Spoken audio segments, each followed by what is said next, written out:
नमस्कार मित्रांनो, मागील भागात आपण पाहिले सृष्टीची उत्पत्ती. आज आपण जाणून घेणार आहोत मनूची कथा, मानव जातीचा पहिला राजा आणि मन्वंतर म्हणजे काय. मन्वंतर म्हणजे काय? विष्णू पुराणानुसार कालखंडाचे मोठे विभाजन कल्प एक ब्रह्माचा दिवस आणि त्यातील मन्वंतर मध्ये होते. प्रत्येक कल्पात 14 मन्वंतर असतात. प्रत्येक मन्वंतरात एक मनू राज्य करतो, म्हणून त्याला मन्वंतर म्हणतात. प्रथम मनू म्हणजे स्वयंभू मनू. त्यांना मानवजातीचा आदिपिता मानले जाते. ब्रह्मदेवाच्या मानसपुत्रांपैकी एक असलेल्या स्वयंभू मनूचे पत्नीचे नाव शतरूपा होते. स्वयंभू मनू आणि शतरूपा यांची संताने, त्यांच्या 2 पुत्रांची नावे होती प्रियव्रत आणि उत्तानपाद, आणि 3 कन्या म्हणजे आकृती, देवहूती आणि प्रसूती. मनूची कथा, मत्स्यावताराची कथा याच्याशी कशी जोडली आहे? एक दिवस स्वयंभू मनू स्नान करत असताना त्याच्या हातात एक लहानसा मासा येतो. मनू त्याला पुन्हा पाण्यात टाकतात, पण तो मासा त्यांना विनंती करतो, माझे रक्षण करा, कारण मोठे मासे लहान माशांना खातात. मनू त्या माशाला आपल्या कमंडलूत ठेवतात.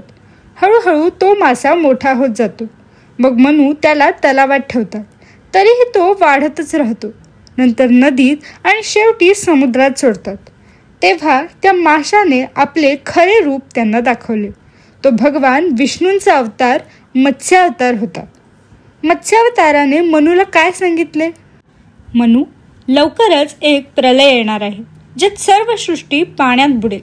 तो एक मोठी नौका तयार कर आणि त्यात सर्व वनस्पतींची बीज, सर्व प्रजापती, सप्तऋषी आणि जीवांचे नमुने ठेव. प्रलयाच्या वेळी मी मत्स्य रूपात येईन आणि तुझ्या नौकेला सुरक्षित स्थळी नेईन. आणि तसेच झाले. प्रलय आल्यानंतर मनूने नौका तयार केलेलीच होती. भगवान विष्णू सिंहाच्या शिंगासारख्या शंखधारी मत्स्यावतार रूपात आले होते आणि नागराज वासुकीच्या दोरीने नौकेला बांधून सुरक्षितपणे सप्तऋषींना आणि प्रजेला त्यांनी वाचवले. मनुकथा ही का महत्त्वाची आहे? कारण या कथेतून प्रत्येक युगाच्या सुरुवातीला मानव जातीला वाचवण्यासाठी देवांचा हस्तक्षेप असतो हे सांगितले जाते. आणि मनू हे मानवतेचे मूळ मानले जातात. म्हणूनच आपण सर्वजण मनुष्य आहोत. ही कथा शिकवते की संकट कितीही मोठे असो तरी विश्वनियंता नेहमीच आपल्या भक्तांचे रक्षण करतो. फक्त श्रद्धा आणि तयारी ही आवश्यक असते.